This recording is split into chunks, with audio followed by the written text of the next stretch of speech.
பெறுகின்ற நாட்கள் உங்களுக்கு நல்லதே நடக்கட்டும். அனைவருக்கும் வணக்கம். நம்ம இன்னைக்கு பார்க்க இருக்கிற ராசி மகர ராசி. இந்த மகர ராசி என்பவர்களுக்கு அடுத்து வருகின்ற 7 நாட்களும் எப்படி அமைந்திருக்கு, இந்த மகர ராசி என்பவர்களுடைய இயல்பான குணங்கள் எப்படி இருக்கும், இந்த மகர ராசியில் பிறந்த 3 நட்சத்திரக்காரர்களுக்கும் எந்த மாதிரியான பலன்கள் வருகின்ற நாட்களில் கிடைக்க போகுது, எந்த கடவுளை வழிபட்டால் உங்களுடைய வாழ்க்கை ரொம்ப சிறப்பாக இருக்கும் அப்படிங்கிறது எல்லாமே இந்த வீடியோவில் ரொம்ப விளக்கமாக சொல்லியிருக்கோம். நிச்சயமாக இந்த வீடியோ உங்களுக்கு ரொம்பவும் பயனுள்ளதாக இருக்கும். அதனால் வீடியோவை கடைசி வரையிலும் பாருங்கள். நீங்கள் இப்போ தான் ஃபஸ்ட் டைமாக நம்ம சேனலை பார்க்குறதா இருந்தால் நம்ம சேனலை சப்ஸ்கிரைப் பண்ணிவிட்டு கூடவே இருக்கிற பெல் ஐக்கானையும் கிளிக் பண்ணிக்கோங்க. அப்போ தான் நாங்கள் போடுற ஒவ்வொரு வீடியோவுமே உங்களுக்கு நோட்டிஃபிகேஷனாக வரும். நீங்கள் மகர ராசி அன்பராக இருந்தால் மறக்காமல் நம்மளுடைய சேனலுக்கு ஒரு லைக் கொடுத்துட்டு, உங்களுடைய உறவுகள் வகையில் நண்பர்கள் வகையில் யாராவது மகர ராசி அன்பர்கள் இருக்காங்க அப்படின்னா மறக்காமல் இந்த வீடியோவை அவங்களுக்கும் ஷேர் பண்ணிவிடுங்க. மகர ராசியில் நீங்கள் எந்த நட்சத்திரத்தில் பிறந்தீங்க, உங்களுடைய இஷ்ட தெய்வ பெயர் என்ன, உங்களுடைய குலதெய்வ பெயர் என்ன அப்படிங்கிறத மறக்காமல் எங்களுடைய கமெண்ட் பாக்ஸில் தெரிவிங்க.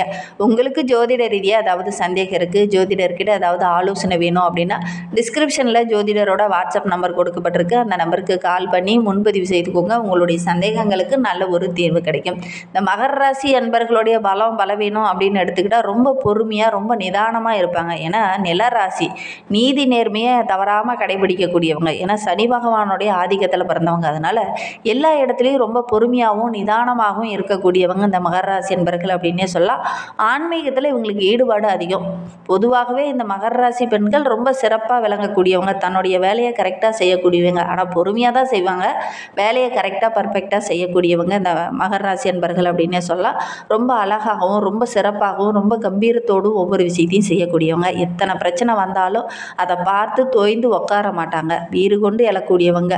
மனதில் பலவிதமான போராட்டங்கள் இவங்களுக்கு இருந்துக்கிட்டே இருக்கும். எல்லாரும் எதையாவது ஒன்று சிந்திச்சுக்கிட்டே இருக்கக்கூடியவங்களாம் இந்த மகர ராசி அன்பர்கள் இருப்பாங்க அப்படின்னே சொல்லலாம்.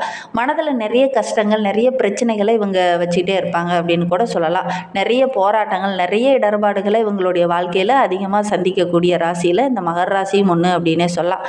ஆனால் எவ்வளோ பிரச்சனை வந்தாலும் அதை உட்காந்து சரி இந்த பிரச்சனை வந்துருச்சு அப்படின்னு கஷ்டம் அப்படின்னு உட்கார மாட்டாங்க.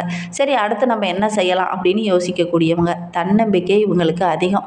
மற்ற ராசிகளோடு ஒப்பிடும்போது இவங்களுக்கு தன்னம்பிக்கையும் துணிச்சலும் அதிகம் அப்படின்னே சொல்லலாம். சகிப்புத்தன்மை அதிகமாக இருக்கும். நில ராசி ரொம்ப பொறுமையாக சரி விடுங்க அடுத்ததை பார்க்கலாம் அப்படிங்கிற மாதிரி பேசக்கூடியவங்கள இந்த மகர ராசி என்பர்கள் இருப்பாங்க. இந்த ராசிக்காரங்கிட்ட அதிகமாக நெருங்கினா தான் இவங்கக்கிட்ட இவங்களுடைய மனநிலையை நம்மளால் புரிஞ்சிக்கவே முடியும். அந்த அளவுக்கு வெளியில் வந்து அதிகம் வெளிப்படையாக எதையும் பேச மாட்டாங்க. ஏன்னா பக்குவம் நிறைந்தவங்க அப்படின்னு கூட இவங்களை சொல்லலாம். ஒரு லிமிட்டுக்கு மேலே மற்றவங்ககிட்ட அதிகமாக பகிர்ந்துக்க மாட்டாங்க. முடிந்த வரை ரொம்ப பொறுமையாக ரொம்ப அரவணைப்பாக எல்லாரையும் அனுசரித்து போகக்கூடியவங்களாக இருப்பாங்க. குறிப்பாக உறவுகளுக்கு அதிக முக்கியத்துவம் கொடுக்கக்கூடியவங்களாக இருப்பாங்க. எதிரிக்கு கூட ஒரு பிரச்சனைனா ஓடி போய் உதவி செய்யக்கூடியவங்களாக இந்த மகர ராசி என்பர்கள் இருப்பாங்க. இவங்களுக்கு அவ்வளோ சீக்கிரம் கோபம் வராது. ஆனால் கோபம் வந்தால் தாங்க முடியாது. அந்த அளவுக்கு கோபம் ஆக்ரோஷமாக இருக்கும். ரொம்ப மென்மையாகவும் ரொம்ப நாகரீகமாகவும் நடந்து கொள்ளக்கூடியவங்க இந்த மகர ராசி என்பர்கள் அப்படின்னே சொல்லலாம். குடும்பத்தை சேர்ந்தவங்களுக்காக அதிகம் உழைக்கக்கூடியவங்களாக இந்த மகர ராசி என்பர்கள் இருப்பாங்க. பெரும்பாலும் இந்த மகர ராசி என்பர்களுடைய குழந்தைகளால் ஏதாவது பிரச்சனை, மனம் வருந்துற மாதிரி ஏதாவது ஒரு சின்ன சின்ன இடர்பாடுகள் வரும். உங்களுக்கும் அந்த மாதிரி ஏதாவது வருதா அப்படிங்கிறத மறக்காமல் எங்களுடைய கமெண்ட் பாக்ஸில் தெரிவிங்க. சரி வாங்க நம்மளுடைய மகர ராசி என்பர்களுக்கு அடுத்து வருகின்ற 7 நாட்களும் எப்படி அமைந்திருக்கு, எந்தெந்த விஷயம்லாம் சாதகமாக இருக்குது அப்படிங்கிறத பார்க்கலாம். சுகாதிபதி சுக்கிரன் வர வாரத்தில் லாபஸ்தானத்தில் வந்து ஆட்சி பெற்று அமர போகிறார். வீடு கட்டுறது, வண்டி வாகனம் வாங்குறது, தொழில் அமைக்கிறது, இது எல்லாத்துக்கும் ஏற்ற காலம் வருகின்ற வாரம் அப்படின்னே சொல்லலாம். நல்ல ஒரு லாபம் பெறக்கூடிய ஒரு யோகமான வாரம். ஏன்னா கடந்த 7.5 ஆண்டுகளாகவே நிறைய பிரச்சனையை நீங்கள் சந்திச்சிருப்பீங்க. 7.5 சனி முடிந்தும் கூட உங்களுக்கு நிறைய தாக்கங்கள் இருந்துக்கிட்டே இருந்திருக்கும். மீள முடியாத ஒரு சூழ்நிலை இருந்துக்கிட்டே இருந்திருக்கும். ஆனால் வருகின்ற நாட்கள்லேருந்து நல்ல ஒரு லாபம் பெறக்கூடிய அமைப்பு இருக்குது. குரு பகவான் 27ஆம் தேதியிலிருந்து நல்ல மாற்றத்தை உங்களுக்கு தரப்போகிறார். சகோதரர்களால் இருந்த பிரச்சனைகள் இது எல்லாமே வருகின்ற நாட்களில் சரியாக போகுது. குறிப்பாக உறவுகளால் சின்ன சின்ன பிரச்சனைகள் உங்களுக்கு கடந்த சில ஆண்டுகளாகவே இருந்துகிட்டு இருந்துக்கும். அந்த பிரச்சனைகள் எல்லாமே வருகின்ற நாட்களில் சரியாக போகுது. உறவுகள் மூலிமா நல்ல ஒரு சாதகமான பலன் வருகின்ற நாட்களில் கிடைக்கும். அவங்க மூலிமா சின்ன சின்ன உதவிகள் இந்த காலகட்டத்தில் உங்களுக்கு கிடைக்க போகுது. ஏன்னா பாக்கியஸ்தானத்தில் பஞ்சமாதிபதி சுக்கிரன் பரிவர்த்தனை நடைபெற போது நல்ல ஒரு யோக பலன் உங்களுக்கு கிடைக்கும். ஆடை ஆபரணங்கள், வீட்டுக்கு தேவையான ஆடம்பர பொருள்கள் இதெல்லாம் வாங்கக்கூடிய அமைப்பு இருக்குது. கலைத்துறையை சார்ந்த நண்பர்களுக்கு புதிய ஒப்பந்தங்கள்லாம் கையெழுத்தாகும். அந்த புதிய ஒப்பந்தங்கள் மூலிமா நிறைய ஆதாயங்கள் கிடைக்கும். குரு நேர் பார்வையால் உங்களுடைய ராசியை பார்க்கறதுனால மனம் ரொம்ப தெளிவாக இருக்கும். குடும்பத்தில் நல்ல ஒரு ஒற்றுமை, நல்ல ஒரு சந்தோஷம், கணவன் மனைவிக்கிடையே இருந்த அந்த கருத்து வேறுபாடுகள் எல்லாம் சரியாகி நல்ல ஒரு ஒற்றுமையை வருகின்ற நாட்களில் இந்த மகர ராசி என்பர்கள் எதிர்பார்க்கலாம். உத்தியோகத்தில் இருக்கிறவங்களுக்கு இந்த காலகட்டத்தில் கூடுதல் பொறுப்பு கிடைக்கும். அதோடு கூட நல்ல ஒரு ஆதாயம் கிடைக்கும். ஒரு சிலருக்கெல்லாம் பதவி உயர்வு கிடைக்கும், பணியில் சம்பள உயர்வு கிடைக்கும். இதெல்லாம் கிடைக்கக்கூடிய ஒரு யோகமான நாட்களாக வருகின்ற நாட்கள் இந்த மகர ராசி என்பர்களுக்கு அமைந்திருக்கு அப்படின்னே சொல்லலாம். கடந்த காலத்தில் இருந்த கடன் பிரச்சனைகள், சிக்கல்கள் கொஞ்சம் கொஞ்சமாக குறையும். உறவினர்களால் சின்ன சின்ன வாக்குவாதங்கள் வர்றதுக்கான சூழ்நிலை இருக்குது.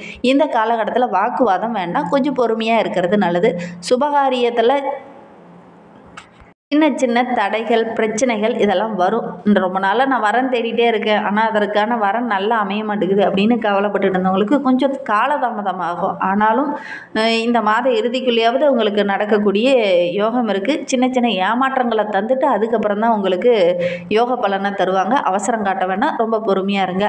அன்றாட பணிகளை கரெக்டாக செய்து முடிங்க. இல்லை அப்படின்னா சின்ன சின்ன பிரச்சனைகள் வரும். கடைசி நேரத்தில் கூட சில வாய்ப்புகள் உங்களை கை நழுவி போகிறதுக்கான சூழ்நிலை இருக்குது. கவனமாக செயல்படணும். உங்களுடைய வேலை செய்கிற இடத்துலையும் சரி, வீட்லேயும் சரி உங்களுடைய வேலையை பர்ஃபெக்டாக செய்யுங்க. ஏன்னா இந்த காலகட்டத்தில் கவனச்சிதறல் ஏற்படும், ஞாபக மறதி ஏற்படும். அதனால் சின்ன சின்ன பிரச்சனைகள் வரும். கவனமாக செயல்படுறது நல்லது. ஏன்னா 2ல் சனி ராகும் இணைந்திருக்கிறாங்க.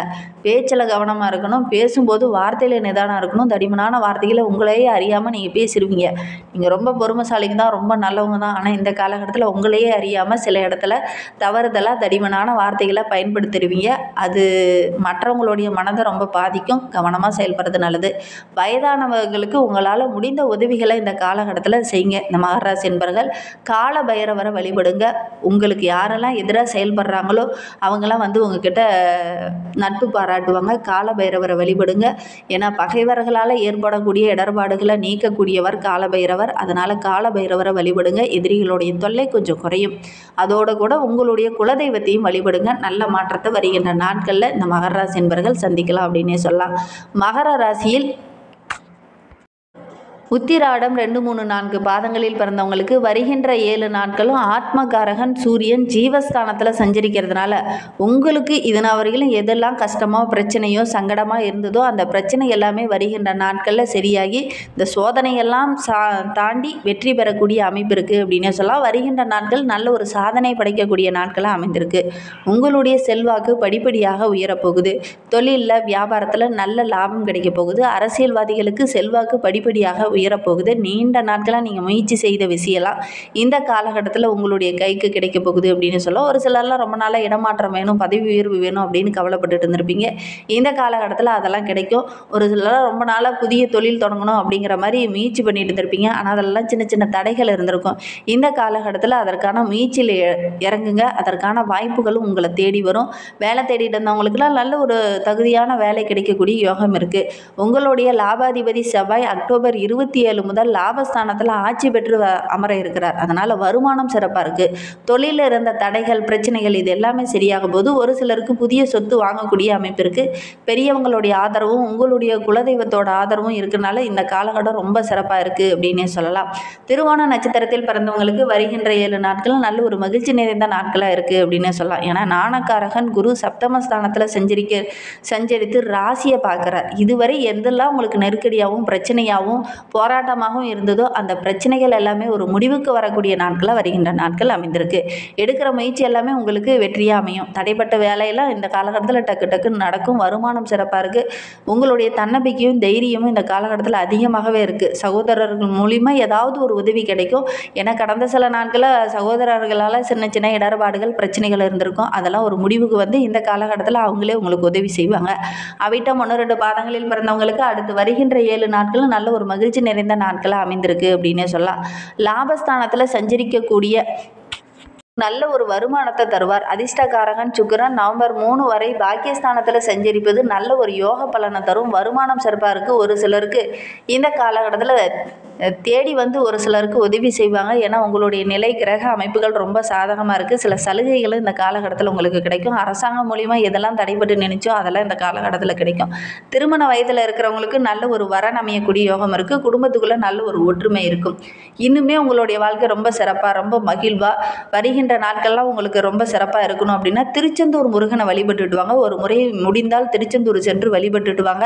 நல்ல பலனை நீங்கள் எதிர்பார்க்கலாம். உங்களுக்கு முருகப்பெருமானை ரொம்ப பிடிக்கும் அப்படின்னா முருகனுக்கு அரோகரா, கந்தனுக்கு அரோகரா, வேலனுக்கு அரோகரா அப்படின்னு அந்த முருகப்பெருமானோட மூல மந்திரங்களை மறக்காமல் 3 டைம் எங்களுடைய கமெண்ட் பாக்ஸில் தெரிவிங்க. தேங்க்யூ.